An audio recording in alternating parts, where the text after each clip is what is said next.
भारत का इतिहास। उत्तर भारत में हिमालय से लेकर दक्षिण में समुद्र तक फैला यह महाद्वीप भारतवर्ष के नाम से ज्ञात है, जिसे महाकाव्य तथा पुराणों में भारतवर्ष अर्थात भारत का देश तथा यहाँ के निवासियों को भारतीय अर्थात भारत की संतान कहा गया है। यूनानियों ने भारत को इंडिया तथा मध्यकालीन मुस्लिम इतिहासकारों ने हिंद तथा या अथवा हिंदुस्तान के नाम से संबोधित किया है। भारतीय इतिहास को अध्ययन की सुविधा के लिए 3 भागों में बांटा गया है: प्राचीन भारत, मध्यकालीन भारत, आधुनिक भारत।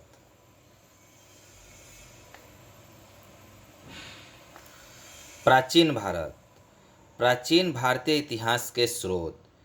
प्राचीन भारतीय इतिहास के विषय में जानकारी मुख्यतः 4 स्रोतों से प्राप्त है। पहला है धर्म ग्रंथ, ऐतिहासिक ग्रंथ, विदेशियों का विवरण, पुरातत्व संबंधित साक्ष्य। धर्म ग्रंथ एवं ऐतिहासिक ग्रंथ से मिलने वाली महत्वपूर्ण जानकारी। भारत का सर्वप्राचीन धर्म ग्रंथ वेद है, जिसके संकलनकर्ता महर्षि कृष्णद्वैपायन वेद व्यास को माना जाता है। वेद 4 हैं: ऋग्वेद, यजुर्वेद, सामवेद एवं अथर्ववेद। ऋग्वेद ऋचाओं के क्रमबद्ध ज्ञान के संग्रह को ऋग्वेद कहा जाता है।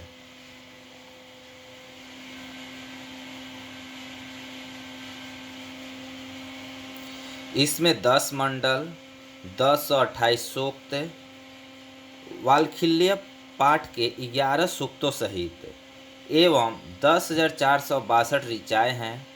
इस वेद के ऋचाओं के पढ़ने वाले ऋषि को होर्तु कहते हैं। इस वेद से आर्य के राजनीतिक प्रणाली एवं इतिहास के बारे में जानकारी मिलती है। विश्वामित्र द्वारा रचित ऋग्वेद के 3 मंडल में सूर्य देवता सावित्री को समर्पित प्रसिद्ध गायत्री मंत्र है। इसके 9वें मंडल में देवता सोम का उल्लेख है।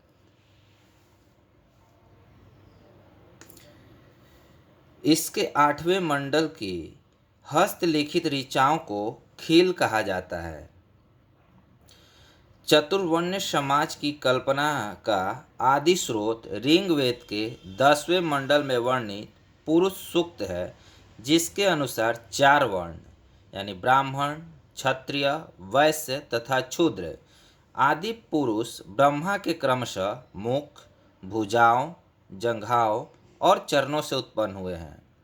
नोट: धर्म सूत्र 4 प्रमुख जातियां की स्थितियां, व्यवसायों, दायित्वों, कर्तव्यों तथा विशेषाधिकारों में स्पष्ट विभेद करता है।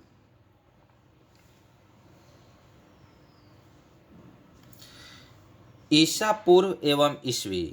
वर्तमान में प्रचलित ग्रेगोरियन कैलेंडर, ईसाई कैलेंडर, जूलियन कैलेंडर ईसाई धर्मगुरु ईसा मसीह के जन्म वर्ष, जो काल्पनिक है, पर आधारित है। ईसा मसीह के जन्म के पहले के समय को ईसा पूर्व यानी BC, before the Christ of Jesus Christ कहा जाता है। Before the birth of Jesus Christ कहा जाता है। ईसा पूर्व में वर्षों की गिनती उल्टी दिशा में होती है, जैसे महात्मा बुद्ध का जन्म 563 ईसा पूर्व में एवं मृत्यु 483 ईसा पूर्व में हुआ, यानी ईसा मसीह के जन्म के 563 वर्ष पूर्व महात्मा बुद्ध का जन्म एवं 483 ईसा पूर्व मृत्यु हुई।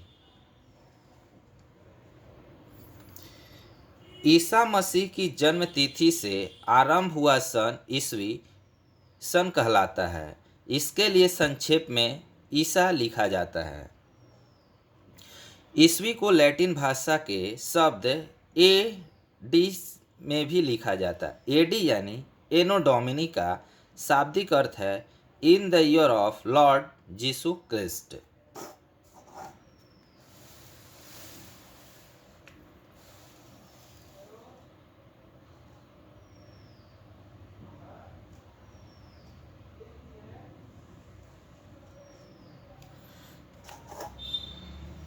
वामनावतार के 3 पगों के आख्यान का प्राचीनतम स्रोत ऋग्वेद है। ऋग्वेद में इंद्र के लिए 250, अग्नि के लिए 200 ऋचाओं की रचना की गई है। यानी इंद्र के लिए 250 और अग्नि के लिए 200 ऋचाओं का वर्णन किया गया है। प्राचीन इतिहास के साधन के रूप में वैदिक साहित्य में ऋग्वेद के बाद शतपथ ब्राह्मण का स्थान आता है। यानी ऋग्वेद के बाद किसका स्थान आता है? शतपथ ब्राह्मण का। यजुर्वेद।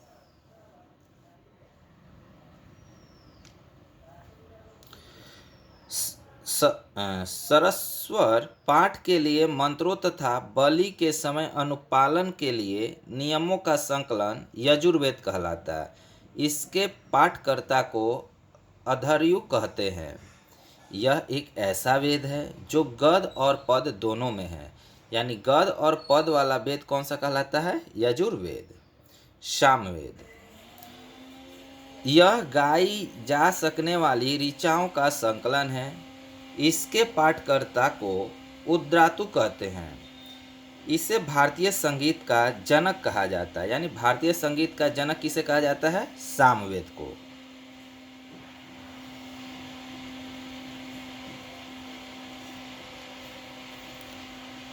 अथर्ववेद।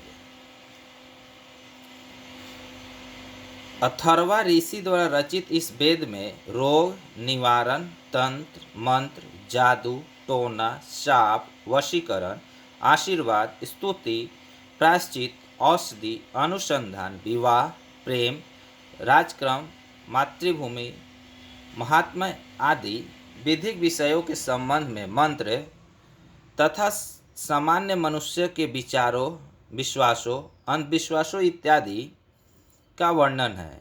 अथर्ववेद में कन्याओं का निंदा किया गया है। यानी अथर्ववेद में कन्या के जो जन्म होता है ना, उसको निंदा किया गया है। देखिए, पुराण और उसके संबंधित वंश हैं। विष्णु पुराण से संबंधित वंश जो है वो मौर्य वंश, मत्स्य पुराण से आंध्र सतवाहन वंश, वायु पुराण से गुप्त वंश।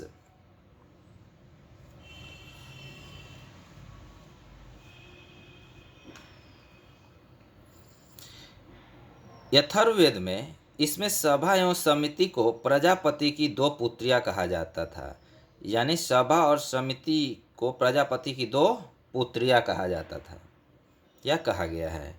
सबसे प्राचीन वेद ऋग्वेद एवं सबसे बाद का वेद अथर्ववेद है। यानी सबसे प्राचीन वेद ऋग्वेद और सबसे बाद का वेद अथर्ववेद है। वेदों को भली भांति समझने के लिए 6 वेदांगों की रचना की गई हुई है। वेदांग कितने हैं? 6। कौन? शिक्षा, ज्योतिष, कल्प, व्याकरण, निरुक्त एवं छंद। भारतीय ऐतिहासिक कथाओं का सबसे अच्छा क्रमबद्ध विवरण पुराणों में मिलता है। इसके रचयिता लोहर्ष अथवा उनके पुत्र उग्रश्रवा माने जाते हैं। इनकी संख्या 18 है, जिनमें से केवल 5 यानी मत्स्य, वायु, विष्णु, ब्राह्मण एवं भागवत में ही राजाओं की वंशावली पाई जाती है। नोट: पुराणों में मत्स्य पुराण सबसे प्राचीन एवं प्रमाणिक है। यानी सबसे पुराण एवं प्रमाणिक कौन सा पुराण है? मत्स्य। पुराणों में मत्स्य पुराण सबसे प्राचीन एवं प्रमाणिक है। अधिकतर पुराण सरल संस्कृत श्लोक में लिखे गए हैं। स्त्रियों तथा क्षुद्र जिन्हें वेद पढ़ने की अनुमति नहीं थी, वे भी पुराण सुन सकते थे। पुराणों का पाठ पुजारी मंदिर में किया करते थे। स्त्री की सर्वाधिक गिरी हुई स्थिति जो थी वो मैत्रेयनी संहिता से प्राप्त होती है। यानी स्थिति जो सबसे गिरी हुई थी स्त्री की, वो कौन सी संहिता से प्राप्त होती है? मैत्रेयनी से, जिसमें स्त्री की तुलना जो किया गया है जुआ और शराब की भांति स्त्री को पुरुष का तीसरा मुख्य दोष बताया गया है। शतपथ ब्राह्मण में स्त्री को पुरुष का अर्धांगिनी कहा गया है। अर्धांगिनी किसमें कहा गया? शतपथ ब्राह्मण में।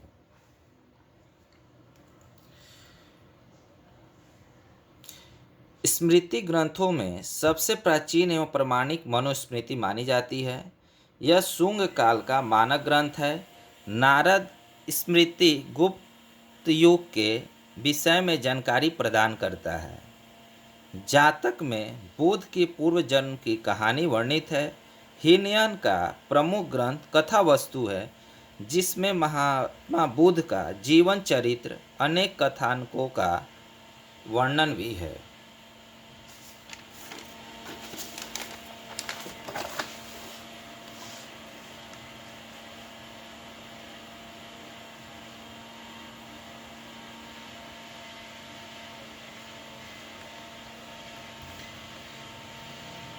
जैन साहित्य को आगम कहा जाता है। जैन धर्म का प्रारंभिक इतिहास कल्पसूत्र से ज्ञात होता है। जैन ग्रंथ भागवती सूत्र में महावीर के जीवन कृत्यों तथा अन्य समकालिकों के साथ उनके संबंधों का विवरण मिलता है। अर्थशास्त्र के लेखक चाणक्य, जिन्हें कौटिल्य या विष्णुगुप्त भी कहा जाता है, यह 15 अधिकरणों एवं 180 प्रकरणों में विभाजित है। इसमें मौर्यकालीन इतिहास की जानकारी प्राप्त होती है। संस्कृत साहित्य में ऐतिहासिक घटनाओं को क्रमबद्ध लिखने का सर्वप्रथम प्रयास कलहन के द्वारा किया गया।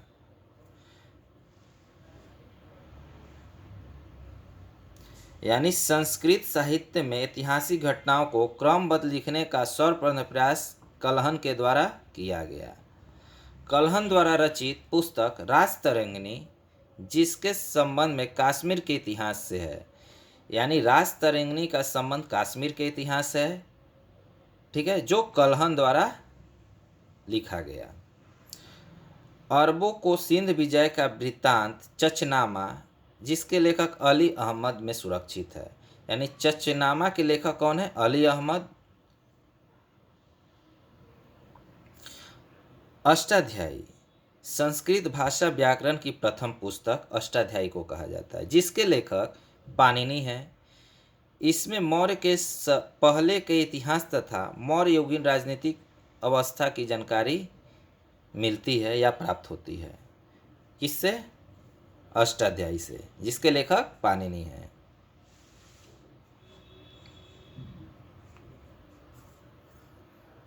कात्यायन की गार्गी संहिता में एक ज्योतिष ग्रंथ है।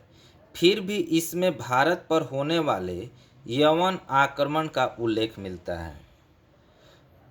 पतंजलि पुष्यमित्र शुंग के पुरोहित थे। इनके महाभारत से शुंगों के इतिहास का पता चलता है।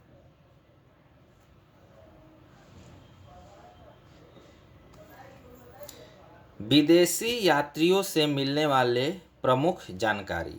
यूनानी रोमन लेखक टेसियस, यह ईरान का राजवैद्य था।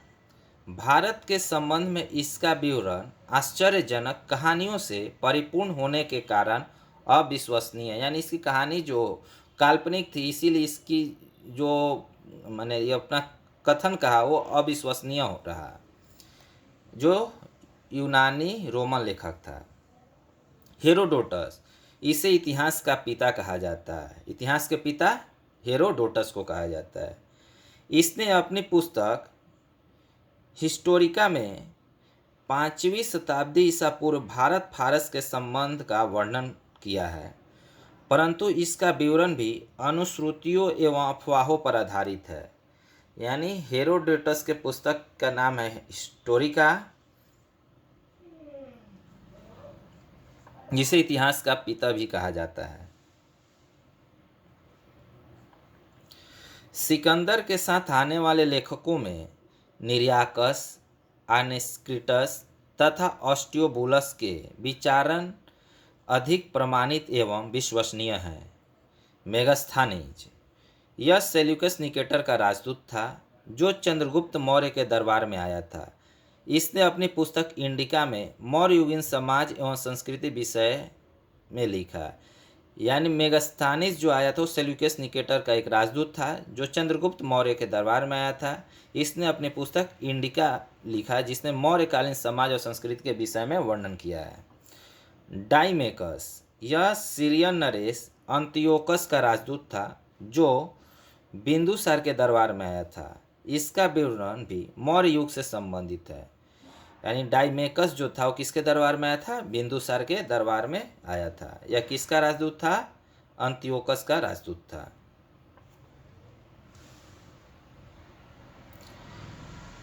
डायनोसियस, यह मिस्र नरेश टॉलमी फिलेडेल्फस का राजदूत था जो अशोक के दरबार में आया था। टॉलमी, इसने दूसरी शताब्दी में भारत का भूगोल अर्थात नामक पुस्तक लिखी। टॉलमी कौन सी पुस्तक लिखे थे? भारत का भूगोल। पिलने, इसने प्रथम शताब्दी में नेचुरल हिस्ट्री नामक पुस्तक लिखी। इसमें भारतीय पशुओं, पेड़ पौधे, खनिज पदार्थों आदि के बारे में विवरण मिलता है। जो नेचुरल हिस्ट्री नामक पुस्तक उसने लिखा था। पेरिपल्स ऑफ द इरिथ्रियन सी, इस पुस्तक के लेखक के बारे में कोई जानकारी नहीं है। यह लेखक करीब 80 ईस्वी में हिंद महासागर की यात्रा पर आए थे। इसने उस समय भारत के बंदरगाहों तथा व्यापारिक वस्तुओं के बारे में जानकारी दी है।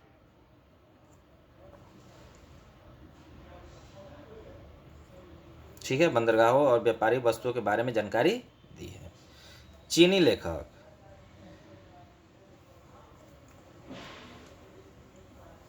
फाहियान, फाहियान चीनी लेखक था। यह चीनी यात्री गुप्त नरेश चंद्रगुप्त द्वितीय के दरबार में आया था। इसने अपनी पुस्तक में मध्य प्रदेश समाज एवं संस्कृति के बारे में वर्णन किया है। इसने मध्य प्रदेश की जनता को सुखी एवं समृद्ध बताया है। फाहियान जो है मध्य प्रदेश के बारे में चर्चा किया है। वहाँ के लोग बहुत ही खुशी, समृद्ध, ऊर्जावान इत्यादि बातों का भी वर्णन इसने किया है।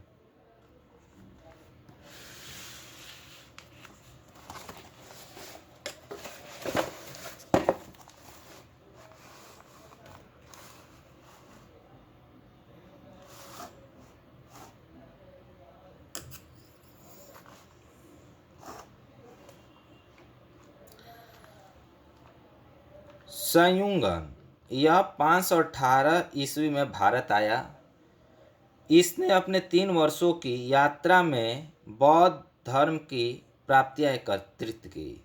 वेनसांग, यह हर्षवर्धन के शासनकाल में भारत आया था। वेनसांग 629 ईस्वी में चीन से भारतवर्ष के लिए प्रस्थान किया और लगभग 1 वर्ष में यात्रा के बाद सर्वप्रथम यह भारतीय राज्य कपिसा पहुंचा। भारत में 15 वर्षों तक ठहरकर 645 ईस्वी में चीन लौट गया। वह बिहार में नालंदा जिला स्थित नालंदा विश्वविद्यालय में अध्ययन करने तथा भारत के से बौद्ध ग्रंथों को एकत्र कर ले जाने के लिए आया था। इसका भ्रमण वृत्तांत सी यू की नाम से प्रसिद्ध है। यानी वेनसांग जो था वो 629 ईस्वी में चीन से भारत के लिए प्रस्थान किया, लगभग 15 वर्षों तक रहा, फिर वापस चीन लौट गया। इसने नालंदा विश्वविद्यालय में जानकारी दी जिसका वृत्तांत सियोकी में वर्णित है।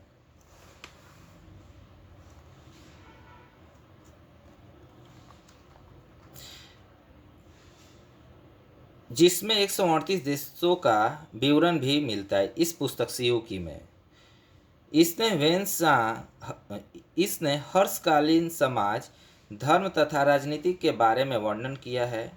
इसके अनुसार सिंध का राजा शूद्र था। सिंध का राजा कौन था? शूद्र। नोट, वेनसांग के अध्ययन के समय नालंदा विश्वविद्यालय के कुलपति आचार्य शीलभद्र थे। यानी जब वेनसांग अध्ययन कर रहा था उस समय नालंदा विश्वविद्यालय कुलपति कौन थे? शीलभद्र थे। इत सिंह, यह 7वीं शताब्दी के अंत में भारत आया। इसने अपने विवरण में नालंदा विश्वविद्यालय, विक्रमशिला विश्वविद्यालय तथा अपने समय में भारत का वर्णन किया है।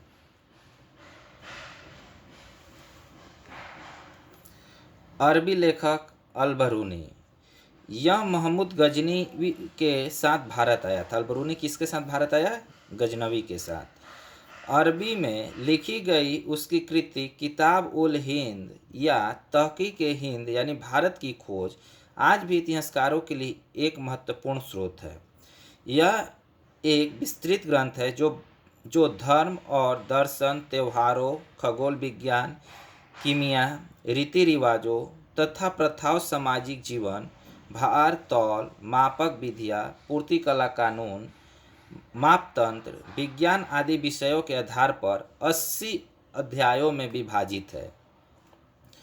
इसमें राजपूतकालीन समाज, धर्म, रीति रिवाज, राजनीतिक आदि पर सुंदर प्रकाश डाला गया है। अल-बरूनी द्वारा। इब्न बतूता,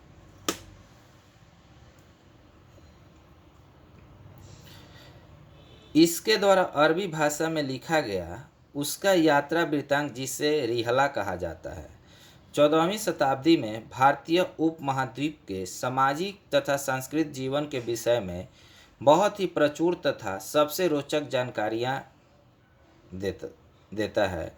1333 ईस्वी में दिल्ली पहुँचने पर इसकी विद्वत्ता से प्रभावित होकर सुल्तान मोहम्मद तुगलक ने उसे दिल्ली का काजी यानी न्यायाधीश नियुक्त कर दिया। कौन नियुक्त किया? मोहम्मद बिन तुगलक। किसे? इब्न बतूता का। इसका जो यात्रा का वृत्तांत किस में कहा जाता है? रिहला कहा जाता है, जो वर्णन है उसमें। अन्य लेखक तारानाथ, यह एक तिब्बती लेखक था। इसने कंग्यूर तथा तंग्यूर नामक ग्रंथ की रचना की। तारानाथ ने कंग्यूर और तंग्यूर नामक ग्रंथ की रचना की। इसने भारतीय इतिहास के बारे में जानकारी मिलती है। मार्को पोलो, यह 13वीं शताब्दी के अंत में पांड्य देश की यात्रा पर आया था। इसका विवरण पांड्य इतिहास के अध्ययन के लिए उपयोगी है। यानी पांड्य इतिहास का यदि अध्ययन करना है तो मार्को पोलो इसका वृत्तांत विस्तृत किया है।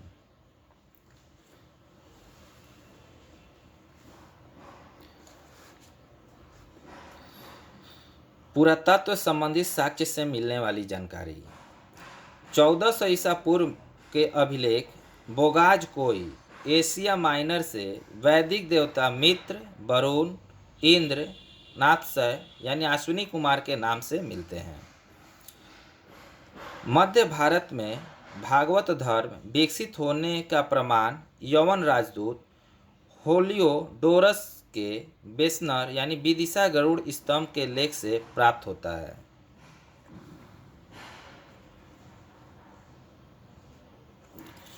सर्वप्रथम भारत का जिक्र हाथी गुफा अभिलेख में है। यानी भारत का जिक्र यानी भारतवर्ष का किस अभिलेख में है? हाथी गुफा अभिलेख में है। सर्वप्रथम दूरस्थित की जानकारी देने वाले अभिलेख सोहगौरा अभिलेख है। सर्वप्रथम भारत पर होने वाले हुन आक्रमण की जानकारी भीतरी स्तंभ लेख से प्राप्त होती है। सती प्रथा का पहला लिखित साक्ष्य एरन अभिलेख यानी शासन भानुगुप्त से प्राप्त होती है।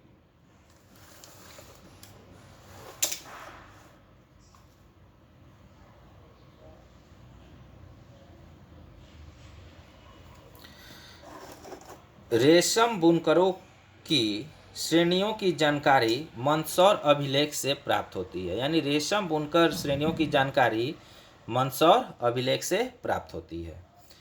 कश्मीरी नौपाषाणिक पुरा स्थल बुर्ज होम से गार्तावास यानी गड्ढा घर का साक्ष्य मिला है। इनमें उतरने के लिए सीढ़ियां होती थी। प्राचीनतम सिक्कों को आहत सिक्के कहा जाता है। इसी को साहित्य में कसारपन कहा गया है। यानी प्राचीनतम सिक्कों को कौन सा सिक्का कहा गया है? आहत सिक्के। सर्वप्रथम सिक्कों पर लेख लिखने का कार्य यवन शासकों ने किया। यानी सर्वप्रथम लेख लिखने का कार्य जो किया गया यह यवन शासकों द्वारा किया गया।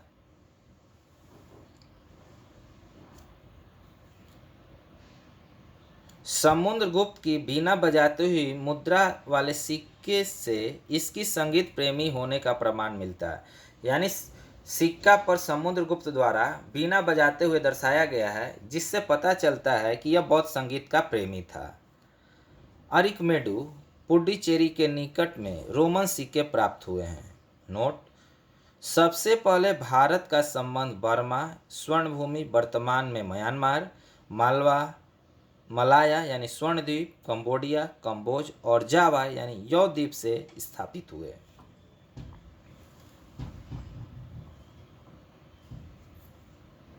महत्वपूर्ण अभिलेख: हाथी गुफा अभिलेख तिथि रहित अभिलेख है। जो शासक जो था कलिंग राज खारवेल थे। जूनागढ़ या गिरनार अभिलेख के शासक रुद्र दामन थे। नासिक अभिलेख गौतमी बलश्री। प्रयाग स्तंभ लेख समुद्रगुप्त।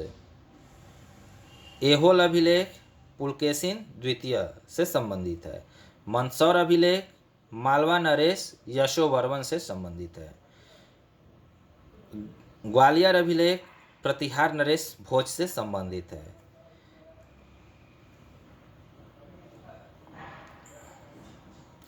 भीतरी एवं जूनागढ़ अभिलेख समुद्रगुप्त से संबंधित है। देवपाड़ा अभिलेख बंगाल शासक विजय सेन से संबंधित है। नोट: अभिलेखों के अध्ययन इपिग्राफी कहा जाता है या कहलाता है। इपिग्राफी किसको कहते हैं? अभिलेखों के अध्ययन को करते हैं। Thank you for watching. हम अगले अध्याय में प्राग ऐतिहासिक काल के संबंध में पढ़ेंगे। यानी हम इसी तरह निरंतर लूसेंट से संपूर्ण वीडियो बना देंगे, ताकि आप कहीं भी इसे सफ़र हो या कहीं भी आराम से बैठकर पढ़ सकते हैं और अध्ययन कर सकते हैं। Thank you.